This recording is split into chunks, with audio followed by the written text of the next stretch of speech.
સાંતલપુર તાલુકાના જામવાડા ગામ ખાતે 9 વીઘાની અંદર નવી નર્સરી બનાવી વન વિભાગ દ્વારા ઉદ્ઘાટન કરવામાં આવ્યું હતું।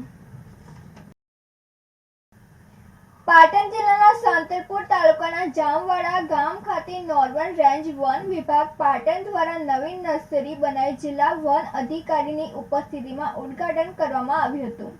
એક પેડમાં કે નામ પે સૂત્રો સાથે નવી નર્સરીનું ઉદ્ઘાટન કરવામાં આવ્યું હતું। આ નર્સરીની અંદર અંદાજે 3.5 લાખ વૃક્ષોનો ઉછેર કરી આ વિસ્તારને હરિયાળી બનાવવા દરેક ખેડૂતોને અલગ અલગ લોકોને રોપાઓનું વિતરણ કરવામાં આવશે।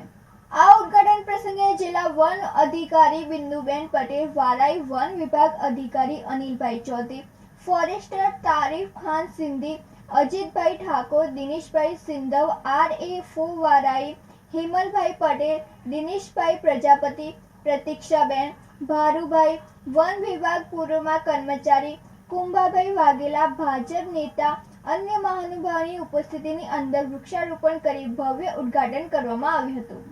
આ પ્રસંગે વન વિભાગના અધિકારીઓ, પર્યાવરણ પ્રેમીઓ અને સ્ટાફ ઉપસ્થિત રહ્યો હતો।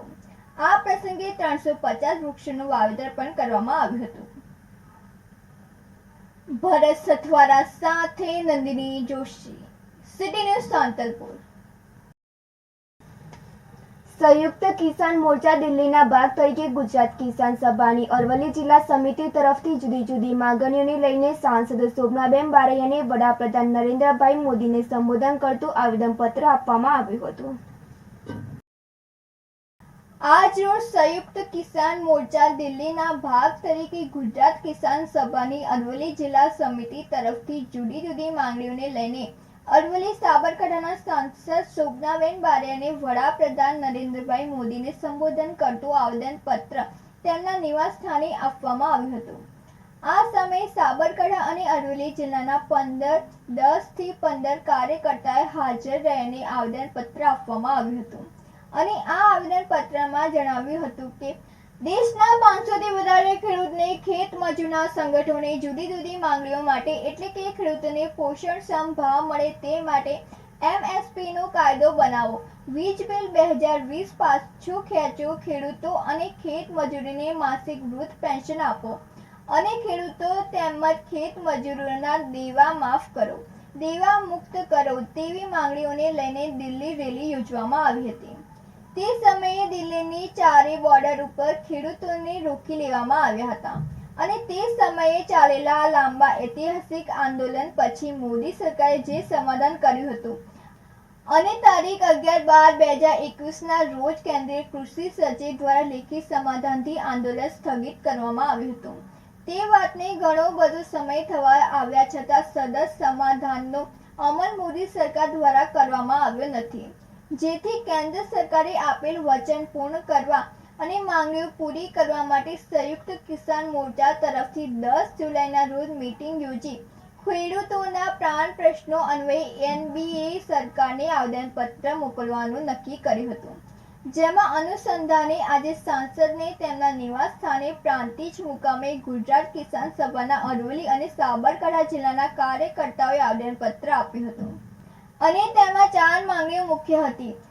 MSP નો કાયદો બનાવો, સરકારની ખેડૂત વિરોધી નીતિઓથી ખેડૂતો કરજદાર બન્યા છે, તેથી ખેડૂતોના તમામ પ્રકારના દેવા માફ કરો, ખેડૂતોના પાક વીમા યોજના કેન્દ્ર સરકારના હસ્તક આપો અને ખાનગી કંપનીઓને દૂર કરો, ખેડૂતોને અને ખેત મજૂરોને માસિક વૃદ્ધ પેન્શન આપો અને નવું વીજ બિલ 2020 પાછું ખેંચો અને ખેતી ઉપયોગી સાધનો તેમજ ખાતર બિયારણ ઉપરનો GST રદ કરો। આ વાતનું આજે આવેદનપત્ર આપવામાં આવ્યું હતું। 13 મહિના ચાલેલા આંદોલનમાં 736 જેટલા કિસાનો શહીદ થયા હતા। તેમના શહીદ સ્મારક સિંધુ અને દીકરી બોર્ડર ઉપર બનાવવાની પણ માંગણી કરવામાં આવી હતી અને શહીદ થયેલા ખેડૂતના કુટુંબીજનોને આર્થિક વળતર આપવાની પણ માંગ કરવામાં આવી હતી। જો આ માંગણીઓ પૂરી ન થાય તો તબક્કાવાર આંદોલન શરૂ કરવામાં આવશે અને દેશવ્યાપી આંદોલન મજબૂત બનાવવામાં આવશે તેવી ચીમકી ઉચ્ચારી હતી। આવેદનપત્ર આપવામાં અરવલ્લી જિલ્લાના પ્રમુખ ભલાભાઈ ખાટ, મંત્રી મહેન્દ્રસિંહ બારૈયા, સાબરકાંઠા જિલ્લાના પ્રમુખ દિલાવરસિંહ ઝાલા, મંત્રી મોતીભાઈ પરમાર, ઉપપ્રમુખ દિનેશભાઈ પરમાર, કનકસિંહ ઝાલા વગેરે ખાસ હાજર રહ્યા હતા. ભરત કડિયા સાથે નંદિની જોશી, સિટી ન્યૂઝ મોડાસા. મોડાસા તાલુકાનું ડુંગર ઉપર આવેલું કકરાઈ માતાજીનું મંદિર જે પ્રકૃતિ અને આધ્યાત્મિકતા વચ્ચે સંપૂર્ણ સુખદ અનુભવ કરાય છે. અરવલ્લી જિલ્લામાં આવેલું મોડાસા તાલુકાનું ડુંગર ઉપર આવેલું કકરાઈ માતાજીનું મંદિર એક રિમાઇન્ડર છે કે પ્રકૃતિ અને આધ્યાત્મિકતા એકબીજા સાથે જોડાયેલા છે અને તે સુંદરતા કુદરતી વિશ્વ સાથે જોડાવાની સરળ ક્ષણોમાં મળી શકે છે. ભલે તમે આશ્વાસન, પ્રેરણા અથવા ફક્ત શાંતિની ક્ષણ માટે આવો, સુંદર પ્રકૃતિમાં આ મંદિર એક સ્વર્ગ છે જે તમને તાજગી અને નવીકરણની અનુભૂતિ કરાવશે.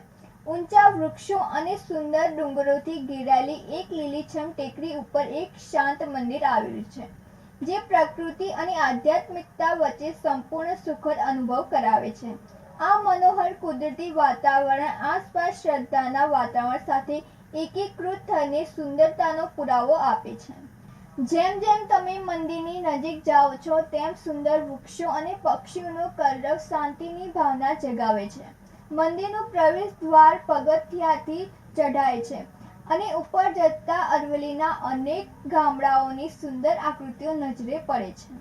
નીચે જોતા ખેતરો અને આસપાસ વર્ષા ઋતુમાં ખીલી ઉઠેલી લીલીછમ ધરતીના મનમોહક દ્રશ્યો જોવા મળે છે. વરસાદની ઋતુમાં કકરાઈ માતાજીનું મંદિર કુદરતી સૌંદર્યથી ખીલી ઉઠે છે. પ્રકૃતિ અને આસ્થા કુદરતી વાતાવરણ વચ્ચે સાતત્યની ભાવના બનાવે છે. મંદિરની આસપાસનું વાતાવરણ એટલું જ આકર્ષક છે. વરસાદી મોસમ મંદિરની સુંદરતાને પ્રતિબિંબિત કરે છે.